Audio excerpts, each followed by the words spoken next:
Hello, vous écoutez l'interview de Colo. Pour ce nouvel épisode, je reçois Isabelle Rose Mouchigam pour parler identité. Comment notre environnement façonne ce que nous sommes entre 0 et 7 ans? Comment elle a découvert sa part africaine à l'âge de 50 ans? Comment en parler lui a ouvert un espace d'alignement professionnel? Et l'importance de travailler sur soi pour soigner sa lignée. Bonne écoute!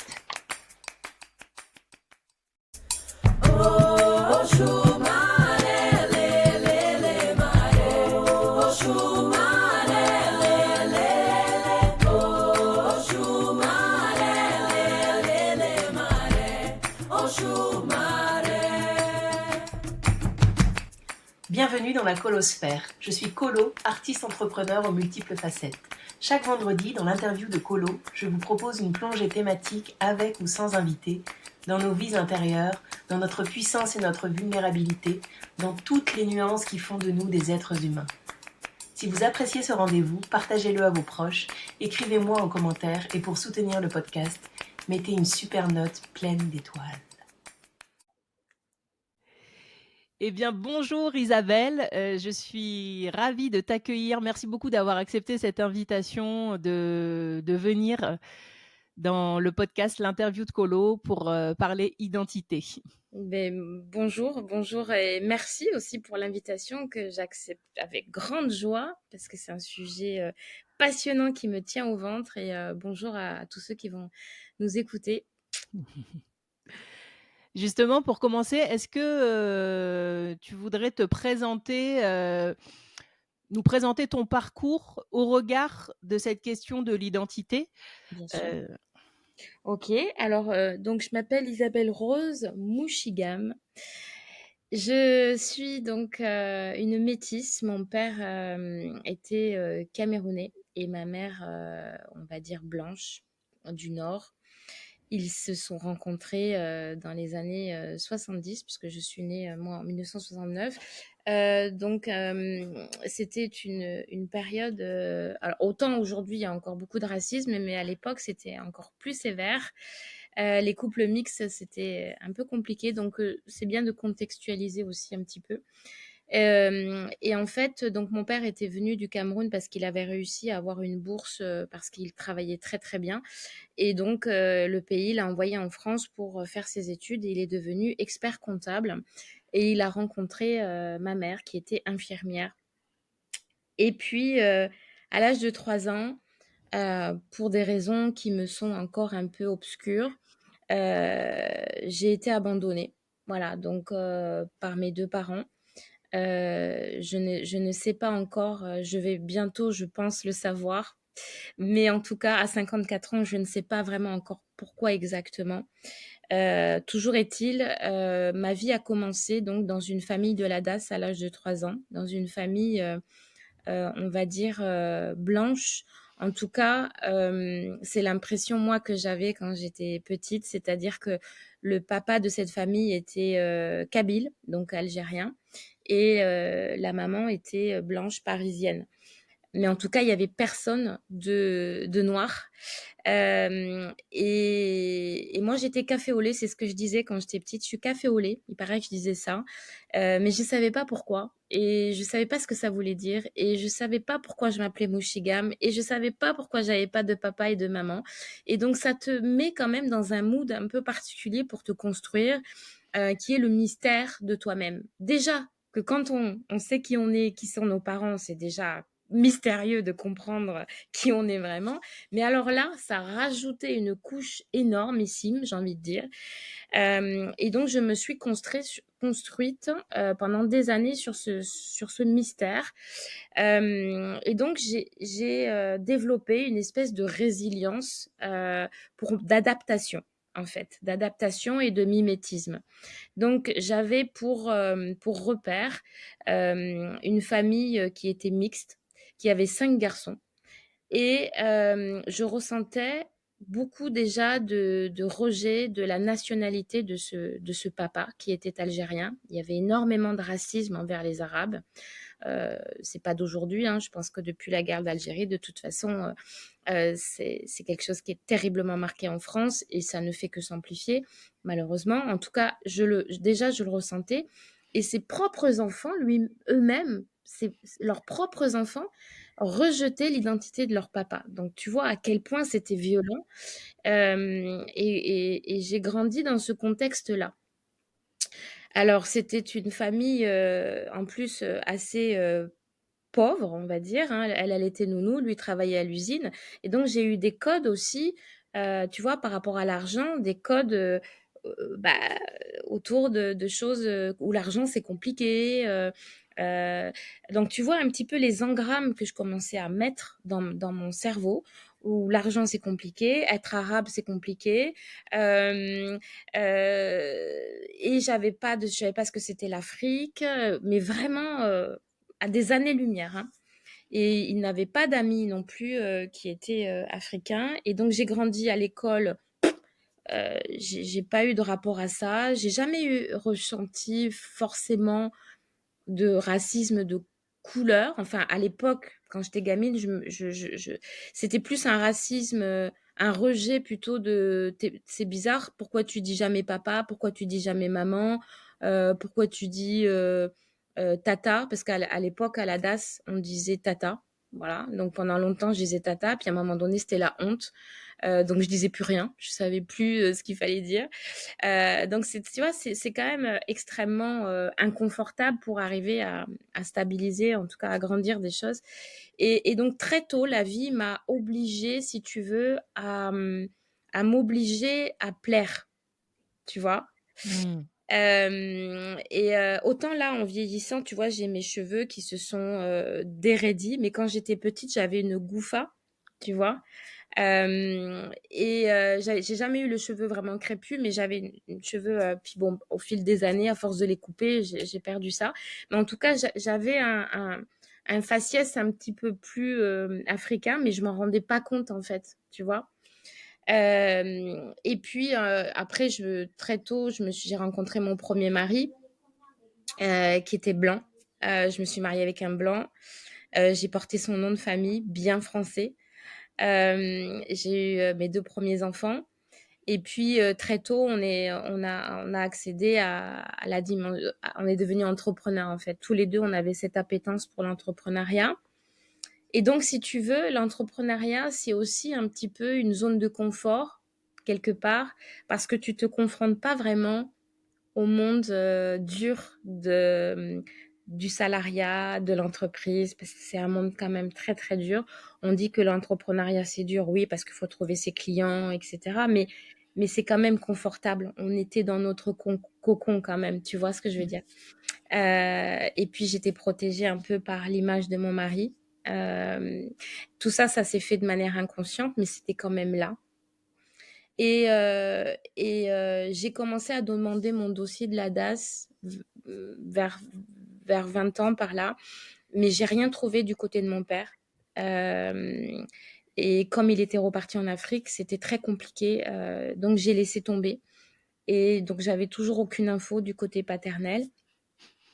Et, euh, et puis, euh, et puis voilà, donc j'ai fait ma vie en pensant quelque part que j'étais blanche en fait. Inconsciemment, j'étais blanche, j'étais dans des codes blancs, je vivais avec un blanc, j'avais pas d'amis blancs, j'avais jamais eu de petits copains noirs, tu vois. Et c'est comme si, aujourd'hui, hein, je le réalise parce que il y a eu tout un tas d'événements qui a fait que j'ai eu une révélation. Euh, c'est comme si j'avais eu des lunettes, en fait, qui me protégeaient de ne pas voir certaines choses, en fait. Et depuis que j'étais abandonnée, en fait, je me rends compte que mon cerveau avait développé une espèce de bouclier, en fait. C'est comme si mon cerveau m'aidait à me protéger des choses qui me faisaient mal. Et ça, je l'ai compris bien après quand j'ai fait aussi des thérapies, parce que j'ai fait 3 thérapies dans ma vie pour essayer de comprendre plein de choses. Et tout ça pour dire que euh, j'ai vécu du racisme insidieux sans m'en rendre compte en fait. Et c'est que aujourd'hui, après m'être associée avec un mec qui est d'origine, bon, il est ingénieur, etc. Il est d'origine algérienne. Et pendant 3 ans, avec lui dans l'entreprise, j'ai découvert ce qu'était vraiment le racisme, en fait, avec des choses d'une violence inouïe et j'arrivais pas à le croire. Au début, je lui disais: «Mais non, t'es parano». Je lui disais moi, hein, je lui disais ça, hein. Je lui dis: «Mais non, t'es parano» et tout ça, ça. Je voulais pas le voir. Mais là, à un moment donné, il a bien fallu que j'accepte que c'était une vraie réalité et hem et petit à petit, j'ai compris que moi aussi, j'étais victime de ça, mais que peut-être parce que je suis une femme, peut-être parce que je sais pas, c'était moins rentre dedans, c'était moins devant, tu vois? Mais c'était là et hem et donc très récemment, hem, je me suis vraiment posé la question si ça avait une incidence sur mon activité professionnelle et j'ai commencé à chercher et je suis tombée sur un blog d'une jeune femme métisse, j'adore ce qu'elle fait, eh bien, qui était passée par cette même prise de conscience et tout ce qu'elle a écrit, ça m'a explosé à la gueule.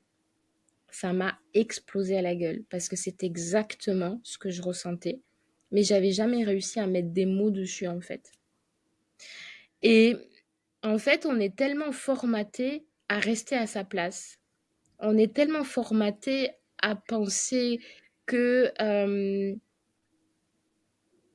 que c'est nous, en fait, qui sommes pas bons, en fait. Tu vois ce que je veux dire?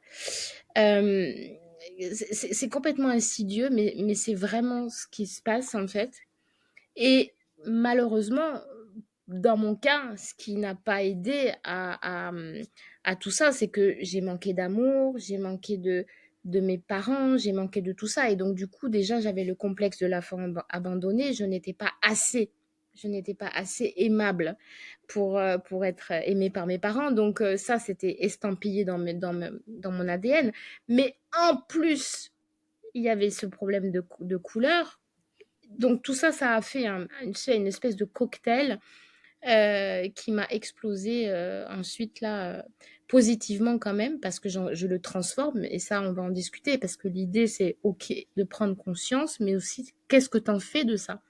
Qu'est-ce que ça m'a apporté tout ça? Pourquoi aujourd'hui je suis sur ce chemin-là? Et, et c'est ça qui est intéressant, c'est que j'ai énormément travaillé sur le principe, sur le concept de la programmation, sur les racines, les ancêtres, tout ce qu'on a reçu, tout ce qu'on transforme et tout ce qu'on transmet. Tout ça, voilà, ça fait partie aujourd'hui de ma vie, de mon accompagnement, de ma réflexion, de ce que j'ai envie aujourd'hui de transmettre et d'aider les personnes qui sont en souffrance, euh, justement à cause de ce problème de couleur, mais pas que, aussi pour toutes ces blessures et ces rejets qu'ils ont pu avoir pendant l'enfance et ce qui font qu'aujourd'hui, ils ont du mal à prendre leur place. Voilà. Eh bien, merci. Ouais, c'est vraiment hyper riche la façon dont tu racontes ce parcours parce qu'on voit en fait au fur et à mesure les couches qui s'ajoutent. Justement, tu parlais de programmation, de finalement de construction. Aujourd'hui, on parle beaucoup de déconstruction, mais comment se sont construits ces racines et comment s'est construit ce système de pensée qu'on peut avoir, ce système de croyance. Donc c'est vraiment riche, merci. Moi, ce qui me vient en tout cas sur la question du déclencheur, j'entends que c'est vraiment ton associé et après ce blog, je me pose la question quand tu as eu des enfants en fait, est-ce que quelquefois les enfants arrivent comme des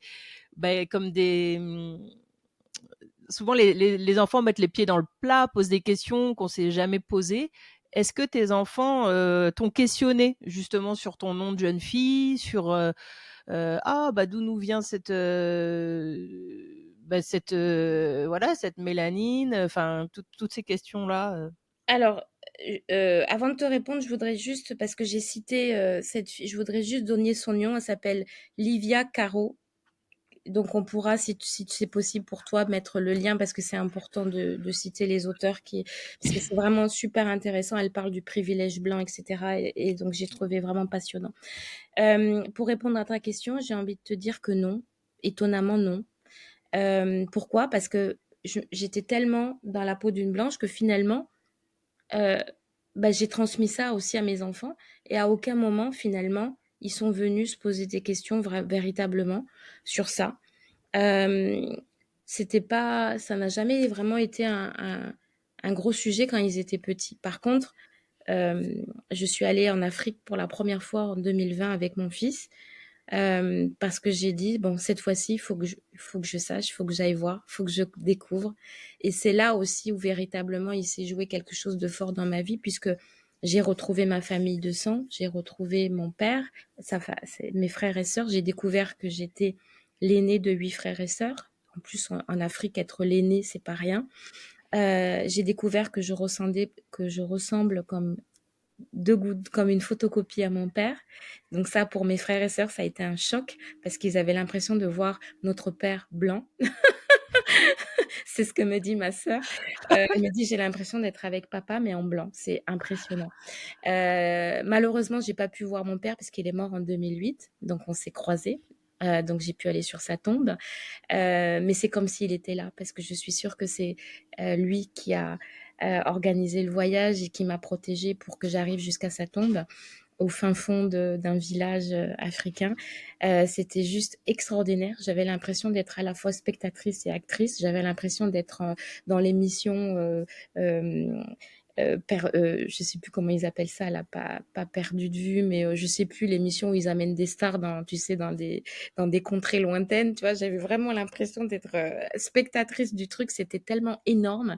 J'avais jamais mis les pieds en Afrique et je me retrouve dans un village au fin fond du Cameroun où j'ai dormi dans la chambre du chef avec une chauve-souris au plafond. Il m'avait laissé la chambre du chef, quoi. Tu vois, le chef à l'africaine avec le truc sur la tête. J'ai été accueillie comme une princesse, comme Lady Di avec son fils. Toutes les femmes s'étaient réunies parce que quand elles ont su que j'étais la femme de Mouchigam Théodore, qui était très connu là-bas parce qu'il donnait beaucoup d'argent aux enfants. Mon père avait acheté une équipe de foot, c'était un expert comptable et tout ça. Et donc, il était connu. Donc, quand on a su que j'étais la fille de Mouchigam, ben, j'étais accueillie comme une reine, en fait. C'était juste énorme. En plus, je viens d'une tribu d'une ethnie qui s'appelle les Bamoun. Et il y a un royaume, tu vois, il y a ce côté-là, tu vois. Donc, pour moi, là, c'était juste complètement irréaliste, en fait. Et en même temps, très, très puissant, évidemment. Tout ça pour dire que oui, mes enfants ont commencé à prendre conscience de la racine, de leur racine de grand-père, parce que eux, ils sont quarterons, du coup, et mais c'est intéressant parce que là aussi, on voit que on se sent africain quand on a eu une éducation ou en tout cas une ouverture à ça. Eux, ils l'ont jamais eu et tout petit. Je ne parlais pas d'Afrique. J'avais un copain qui me dit, mais toi, t'as rien d'africain, à part ton nom, tu sais même pas danser, tu vois. J'avais pris des cours de danse africaine, j'essayais, tu vois, de connecter avec ça, mais il se passait rien. Il se passait rien. Donc c'est là où on voit à quel point, comment on peut être euh, désensibilisé, en fait par une programmation qui nous appartient pas en fait, tu vois. Donc et ça fait bizarre, parce qu'aujourd'hui quand on me demande basiquement, mais tu te sens noire ou tu te sens blanche, mais tu vois, c'est le début de ma conférence, il est là. Est-ce que je suis ni blanche ni noire ou est-ce que je suis blanche et noire? C'est le verre à moitié vide ou à moitié plein et c'est d'aller chercher cette richesse. Et je suis évidemment blanche et noire, évidemment. Euh, Tu vois, mais j'ai pas envie de choisir. Lâchez-moi avec votre question de merde. J'ai pas envie de choisir. Il y a pas il y a pas de choix, il y a pas de débat, il y a pas, c'est pas ça. Moi, mes racines, c'est des racines divines aussi, c'est des racines d'humain. Je suis humaine. Respectons-nous en tant qu'humains. Nous allons tous faire caca le matin pareil. On a tous la même couleur de sang. Arrêtez avec ça, quoi. Et donc là, si tu veux, la force aujourd'hui que j'ai envie d'apporter, dans cet élan de guérison et d'acceptation, c'est avant tout de se regarder en tant qu'humain sur cette terre, quelle place on a envie de prendre, quelle place on a envie ouais, de chérir et je dis que c'est important, bien sûr, de remercier la richesse de nos cultures, etc. Mais évidemment que c'est important de savoir d'où on vient, etc. Mais le plus important, c'est de savoir qui on est en tant qu'humain sur cette terre, que j'habite en France, que j'habite en Afrique ou que j'habite à Bali ou à New York, je serai cette humaine dans tous les cas. Qu'est-ce que j'apporte à mon voisin? Qu'est-ce que j'apporte à mes enfants? Qu'est-ce que j'apporte à la société? Qui que je sois. Donc moi, aujourd'hui, ce que j'ai envie d'amener comme graines, c'est bien sûr des graines d'amour, d'envie de faire, d'envie de s'aimer, d'envie de... voilà, c'est ça. Donc c'est d'aimer la terre, celle qui nous porte, d'avoir de la réflexion, d'être dans cette spiritualité en fait, c'est-à-dire se rappeler qu'on est un grand tout, qu'on est interdépendant. Moi, quand j'entends des histoires, mais tu vois, celle que tu m'as racontée vite fait au téléphone l'autre jour, j'en parle parce que ça m'a fait mal pour ton papa, tu vois, quand les gens rentraient dans l'avion. Ben moi, ça me fait pleurer, ça me fait pleurer. Oui, on peut peut-être la raconter pour les auditeurs qui ont pas le effectivement, juste je fais juste une petite pause pour raconter cette anecdote. C'est, mon papa en fait qui était noir et qui du coup était, commandant de bord et quand les chefs d'escale rentraient, alors c'était pas systématique, hein, mais c'est arrivé à de nombreuses reprises, arrivaient dans l'avion, il partait pour aller voir les hôtesses et les stewards derrière en disant bon, il est où le commandant de bord là, parce qu'il y a le mécano là qui s'est installé à sa place là, qu'est-ce qui se passe? Ouais, Et ou alors non, c'était encore pire en fait, il le disait à mon père et il disait mais il est où le commandant de bord, qu'est-ce que vous faites là? Voilà, c'est ça exactement l'histoire, c'est il disait qu'est-ce que vous faites là, il est où le commandant de bord? Et mon père, c'est l'inverse en fait, mon père les envoyait demander à l'hôtesse et au steward. Donc l'hôtesse et steward leur disaient, ben en fait c'est lui du coup les chefs d'escale revenaient un peu tout penauds. tu m'étonnes, hein. Voilà. Non non, en fait justement mon père il avait cette force là. D'arriver sur le coup à avoir une répartie et à avoir garder sa dignité en C'est ça, utilisant l'humour, en utilisant l'ironie, en utilisant le sarcasme. Et ça, c'est vraiment fort. c'est ça. Je trouve vraiment que ton parcours est vraiment hallucinant parce qu'en fait, ce qu'on entend, c'est que finalement, on pourrait presque dire que tu découvres. Oui, Hein, tu découvres, tu parles de 2020, donc c'est ton oui, premier lien vraiment direct à l'Afrique. oui, En plus, tu le fais pas à moitié. Toi, tu fais une plongée vraiment, c'est ça, c'est ça. voilà, hop, le dive deep Ouais, direct. ouais, ouais, Et et donc, quand tu fais ça, on peut presque dire que tu découvres. Donc là, tu as 54 ans, tu ouais. disais. Donc 2020, tu avais à peu près 50 ans, Oui, quoi, c'est ça? oui, oui, oui, c'est ça. Donc c'est presque comme si tu découvrais à 50 ans que tu étais noir Oui, et oui, on pourrait presque le formuler comme ça. Donc oui, oui, je trouve ça vraiment intéressant sur la question de l'identité, sur comment on se construit. Donc toi, tu étais dans un environnement, dans une,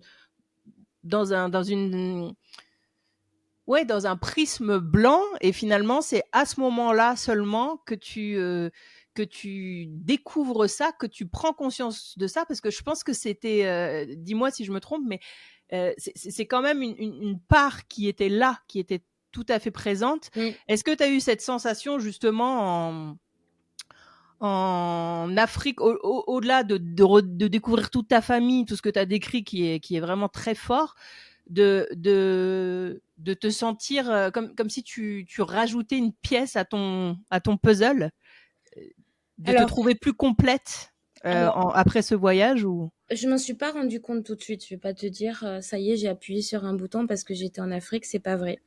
Par contre, je sens que ça a infusé, vraiment comme un sachet de thé. Ça a infusé énormément, et je vois bien à quel point Ça a bougé mes cellules en profondeur. Et puis, à quel point mon père m'a laissé un héritage énormissime, qui s'appelle l'amour, vraiment, au-delà de toutes les dimensions. Mon père, on l'appelait le rassembleur.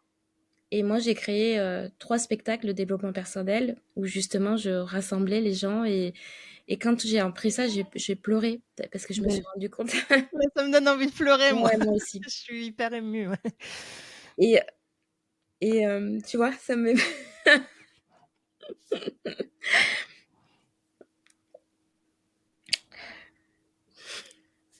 Je te laisse parler parce qu'il faut que je te laisse parler. Mmh. Ouais, ouais,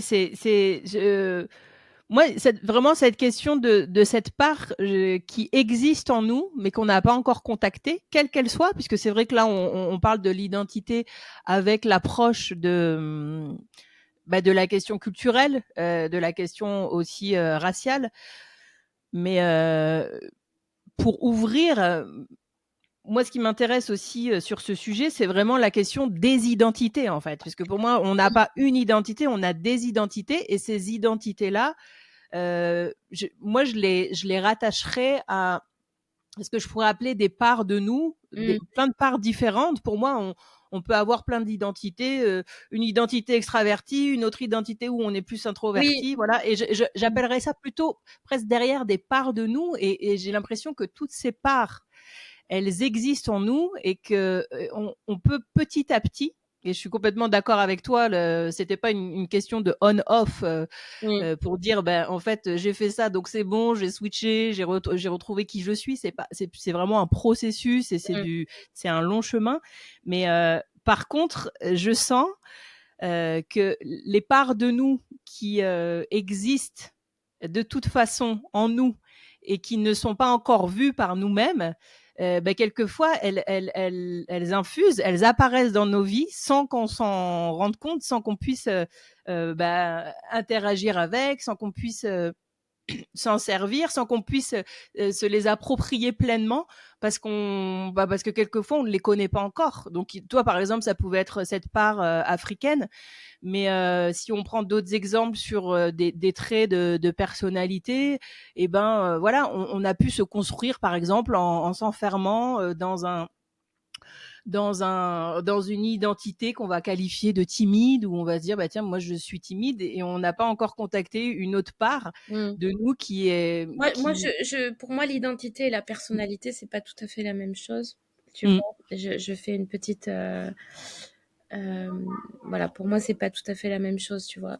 Je peux avoir la personnalité de mon père, par exemple, Mhm. mais je vais pas me sentir de la même identité que lui, tu vois. Je sais pas si Mhm.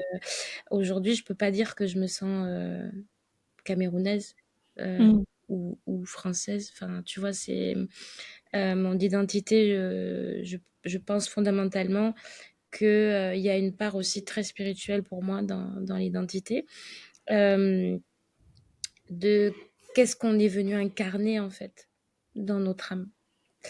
Qu'est-ce qu'on est venu incarner. Et c'est vrai que parfois je me sens proche de personnalités qui sont d'identités totalement différentes de la mienne, tu vois, comme aux États-Unis, etc. Quand tu regardes des personnes comme euh, Mandela ou Martin Luther King, tu vois, qui avaient des messages tellement forts qui, moi, me portent énormément, puisque c'est vraiment des messages humanistes profonds et qui ont marqué l'histoire. Et tu as l'impression qu'il a été vraiment assassiné beaucoup trop tôt que le travail était à peine commencé et qu'il est loin d'être fini.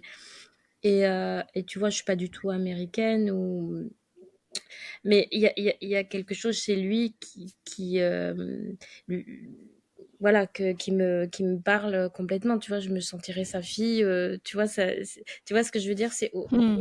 je pense que notre identité, vraiment, elle s'incarne dans ouais, au plan spirituel, quoi. Il y a quelque chose, et c'est ça qui m'intéresse, moi, d'aller chercher aujourd'hui, c'est euh, à quoi je réponds, quel est l'appel de mon âme, en fait, Mhm. au-delà de tout.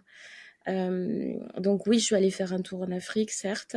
J'ai connecté avec mes frères et sœurs que j'adore. Maintenant, on a créé un lien fort et je les découvre de jour en jour et c'est formidable. Mais je sais que ma mission, elle va beaucoup plus loin que ça. Tu vois, je réponds à l'appel de quelque chose beaucoup plus fort et je suis en train de transformer quelque chose à laquelle je m'attendais pas du tout. Je m'attendais pas du tout à vivre ça aujourd'hui. Et Mmh. je me rends compte, au vu de ce qui s'est passé avec la vidéo, à quel point j'ai mis les pieds dans un plat énorme. Et j'étais encore tout à l'heure avec une dame de Madagascar qui a énormément souffert de malveillance, de manque d'amour aussi, etc., d'abandon, etc. Mais le racisme, elle n'osait pas en parler. Et quand j'ai dit le nom, elle a tout d'un coup, elle me dit, ah ben oui, elle a vécu énormément aussi de ça. Et je me rends compte à quel point, dès que tu commences à oser en parler, il y a une souffrance sous le couvercle qui est énorme. Et donc je me dis, mais en fait, voilà, j'ai l'impression que de comprendre où était peut-être aussi un peu ma place, tu vois, et d'oser Est-ce parler tout haut de ce sujet. est-ce que tu peux nous parler justement de cette vidéo qui est aussi, qui a aussi été le déclencheur pour moi Oui, pour t'inviter ici?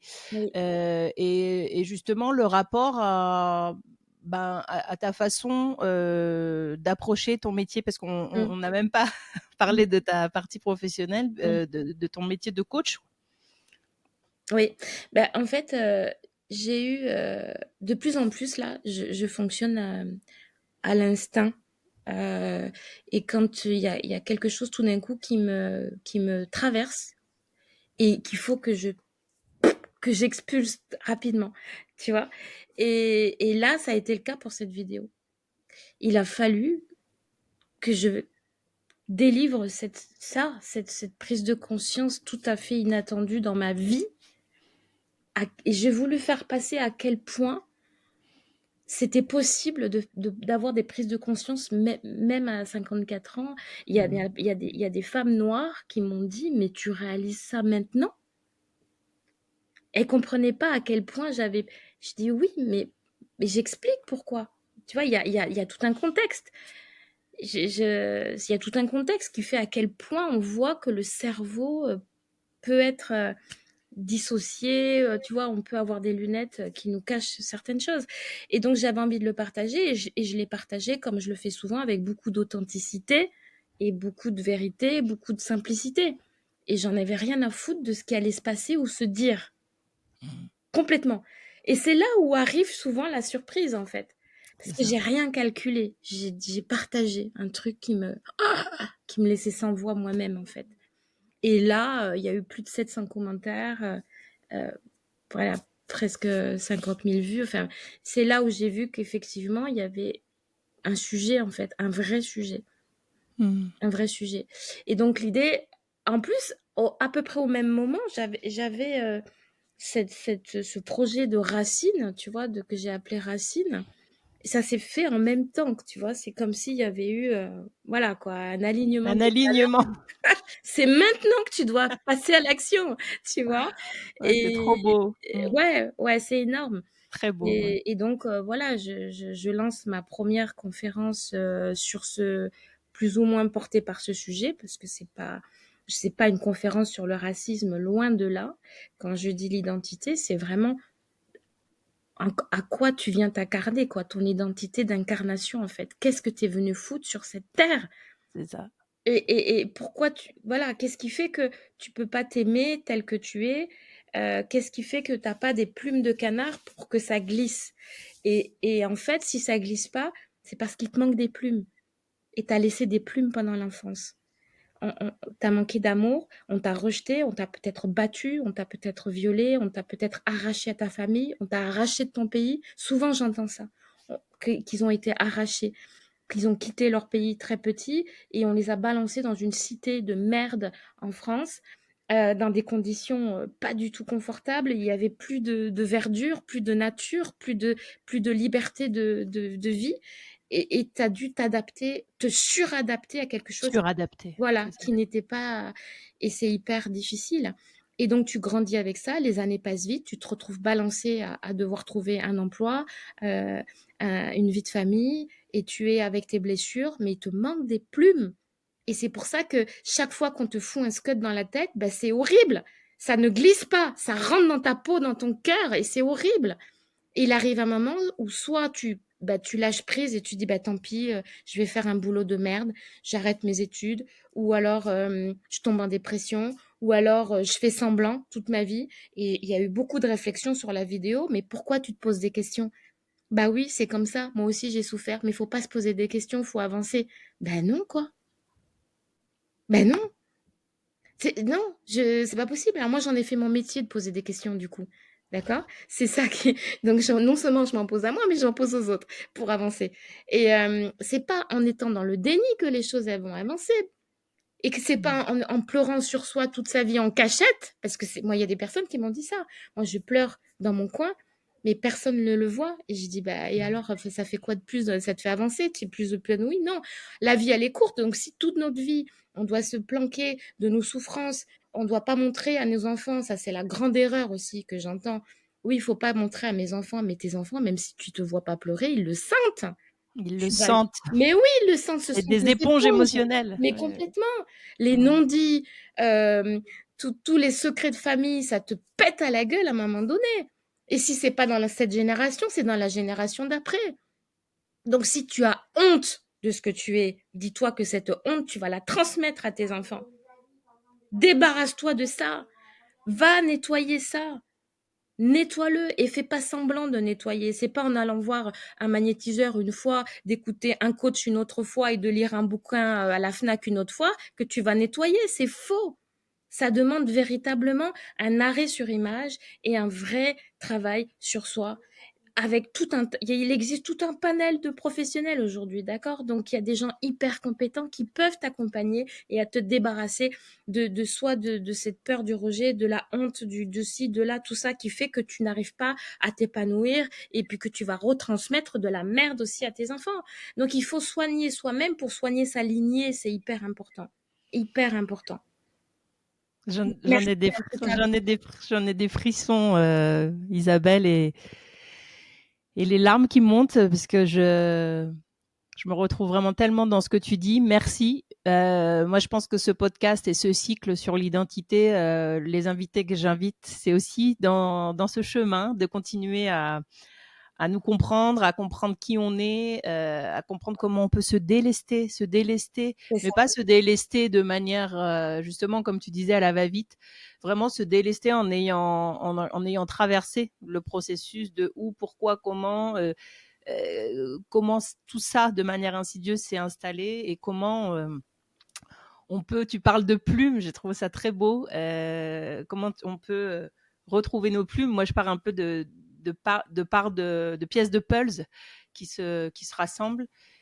Et je suis vraiment contente. Est-ce que tu aurais un petit mot de la fin, justement, sur... donc, tu as déjà parlé les rendez-vous, donc ça va être Le ta 29 première février. conférence. Ouais, Voilà. j'aime bien la date du 29 février en plus, tu vois, c'est une date, on ne sait pas si elle existe vraiment, tu vois. Il y a déjà dans le cerveau, il y a des trucs qui se passent. J'aime beaucoup l'idée. Donc à Toulouse pour ceux qui sont dans la région. Donc voilà. Et je voulais dire que tu étais bien sûr toi invité donc à cette conférence parce que tu vas pouvoir nous partager ton morceau qui s'appelle donc Contrôle d'identité. J'ai trouvé complètement raccord et j'adore les paroles et tout. Donc je suis très très heureuse de te convier à cette conférence. Et puis après, bien sûr, sur les réseaux, on peut me retrouver. Et puis ceux qui ont envie d'être accompagnés, justement, de travailler sur eux, je me ferai une joie, bien sûr, de les recevoir en séance découverte déjà pour avoir un échange. Et puis ce que j'ai envie de dire, c'est que la bonne nouvelle, c'est que les plumes peuvent repousser. C'est sûr. Et après, on déploie ses ailes et puis on vole et puis on y va, quoi. Voilà ce que j'ai envie de dire. Les plumes peuvent repousser. Merci beaucoup, Isabelle. Et on mettra bien sûr tous tes réseaux en descriptif de cet épisode de podcast pour que les auditeurs et auditrices puissent te retrouver. Merci à toi. À tout de suite en off. Merci beaucoup d'avoir accepté l'invitation. C'était énorme. Vraiment. Merci. Merci beaucoup.